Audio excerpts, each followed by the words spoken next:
Makanya saya tuh pemuja Allah yang serius. Samaan ya pemuja Allah, tapi kan kadang kurang alim.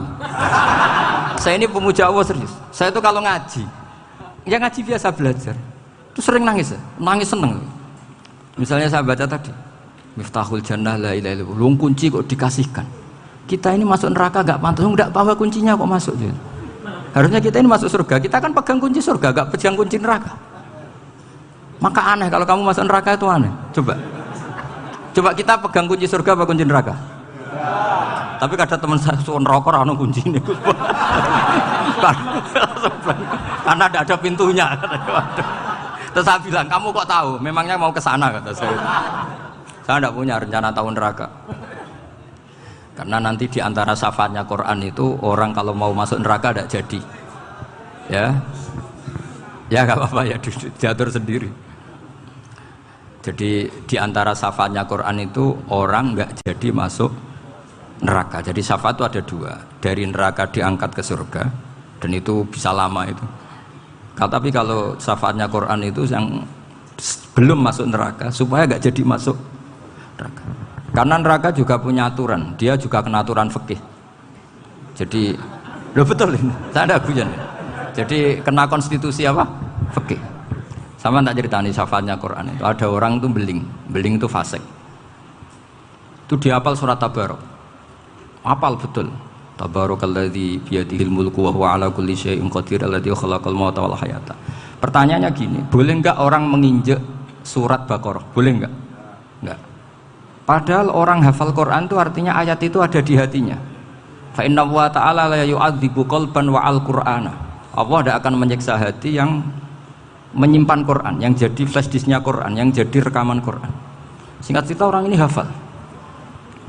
Pas ketemu Mungkar Nakir prosedur kan, ini orang fasik mau diantemin sama Mungkar Nakir. Prosedur ya, dia kan prosedur standar. Si surat Tabarok akhirnya menjelma jadi seseorang yang gagah berani. Kamu nggak boleh nyiksa orang ini. Saya ini kalamullah. Kalau kamu nyiksa dia berarti nyiksa saya. Kamu berani sama kalamullah. Wah ya tidak berani jadi Mungkar Nakir. Tapi orang itu nakal, harus saya gebukin. Tapi kata Quran tadi, tapi saya di situ pasti kena saya. Oh debat, nggak ada lajnahnya, ini nggak ikut.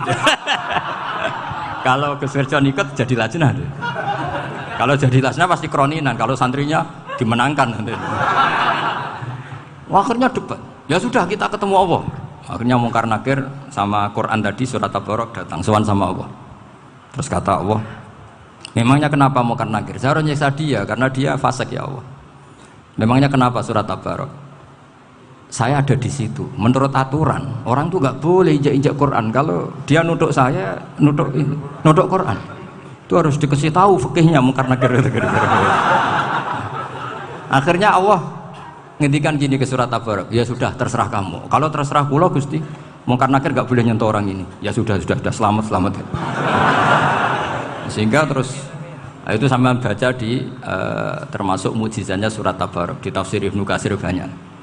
Karena tadi logikanya malaikat itu juga kena aturan fikih. Sehingga banyak ulama termasuk Said Muhammad ngendikan pertanyaan Mungkar Nakir itu tidak semua orang kena. Kalau semua orang kena nanti kalau tanya Nabi Muhammad, waman nabiyuka? Kacau kan jawabnya. Nabi kamu siapa? Lu saya ini nabi. Ya kan? Lah nanti kalau pas ketemu Nabi Ibrahim, waman abuka? Jadi repot kan? Makanya ada kiai yang guyon kalau ditanya marab buka, saya ini guru tauhid sembrono. Saya ini ngajar Ummul Barohin, kamu tanya marab buka. Masyhur itu keramatnya Imam Malik itu. Ada Ashabu Malik, rajulun min ashabi Malik. Beliau ditanya Mungkar Nakir marab buka manabiuka. Imam Malik datang, ini seumur-umurnya itu ngajar tauhid. Kok kamu bedai enggak sopan kamu. Dan kita berharap barokah sampean ngaji nanti itu. Yes. Malaikat itu anak sungkane gitu. Jadi dan saya meskipun guyon itu serius. Bedanya orang alim sama ndak itu di situ. Kalau orang alim itu guyon itu masih bener, masih serius. Coba saya bacakan ayatnya. Ala inna auliya Allahi la khaufun alaihim wa lahum yahzanun. Terus lahumul busyra fil hayatid dunya fil akhirah. Artinya kalau Mungkar Nakir dengan penampilan garang gitu, berarti ada ketakutan apa enggak? Ada, padahal ciri utama walinya Allah tidak ada ketakutan. Makanya itu termasuk dalilnya Sayyid Muhammad, tidak semua orang alami seperti itu karena wali-wali itu la khaufun alaihim wa lahum yahzanun. Wah anak kiai ketemu karena kerja wedi wedeg. Iku dreseke ora kok pertanyaan tok, nek konan santri piye? Lho isen wis kiai dihanjuti mau karena kerja. Malu gak kira-kira? Mesti pelengahan konan santri piye? Nak jawabannya gampang karena pernah ngajar tauhid. Makanya Sayyidina Ali ini cerita ini ada di kitab Nurul Dholam, sama di kitab Nurul Dholam karangannya Syekh Nawawi Banten. Itu Sayyidina Ali itu ya, andai kan orang biasa mungkin ya agak-agak hasut, tapi ini wali gak boleh kamu katakan hasut. Dia itu mangkal sama Umar. Orang kok setiap orang pernah dibentak, apa dia berani bentak Munkar Nakir? Penasaran dia. Bagaimana perangnya Umar itu berlanjut enggak gitu kira-kira.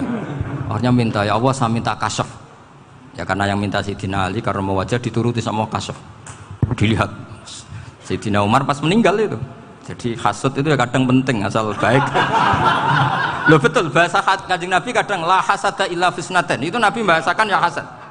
Gus Verson saja yang nafsirkan ghobtoh itu kan gaya-gayanan sebagai ulama. Aslinya Nabi ngendikannya itu la hasada illa fisnaten. Ulama yang ganti itu namanya ghobtoh. Wong Nabi sendiri nyebut hasad kok kamu tafsiri ghobtoh. Ya hasad ya hasad. Udah ada usah ditawil-tawil pokoknya gitu. Kalau sampean nggak percaya nggak apa-apa. Kok gitu aja kok repot. Karena sampean nggak percaya kemungkinannya dua. Satu nggak ngerti. Dua sama-sama alim kan dari awal kalau sama-sama alim kan laisa li alimin ayuqallida aliman akhor. Kita nggak perlu saling mengikuti. Ngapain hasud? Biasa aja. Akhirnya Sayyidina Ali kasih. Pas Umar bangun. Setelah mati kan bangun, setelah meninggal bangun. Munkar Nakir datang dengan perangai yang sangat garang. Itu digambarkan Sayyidina Ali, matanya itu kal kidril ghali. Kayak apa? Kendil yang apa? Menganga. Wah, seru. Sayyidina Ali senang, paling takut ini Umar. Senangnya bukan main, wah ini mesti takut Umar. Biasa. Ternyata enggak, Umar malah bangkit.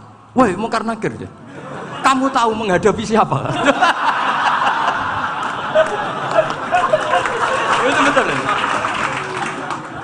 Kamu itu menghadapi temannya ahabbal khalqi ilallah. Yang diandalkan temannya bukan dia. Kamu tahu yang kamu hadapi, saya ini teman kekasihnya Allah.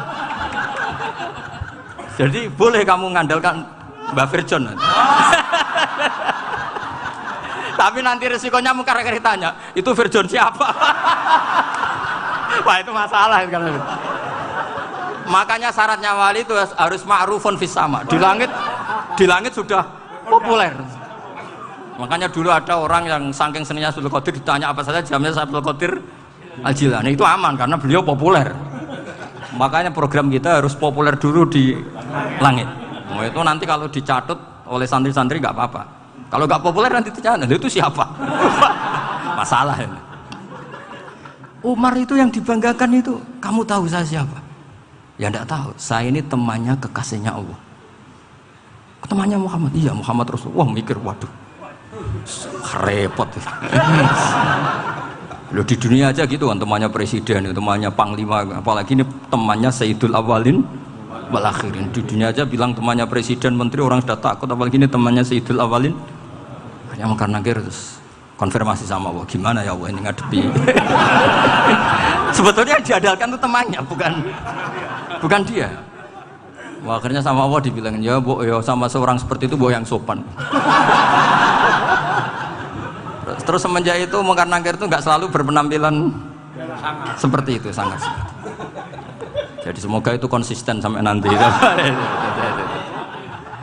Jadi kamu kalau ingin nggak takut Munkar Nakir, jadi wali dulu.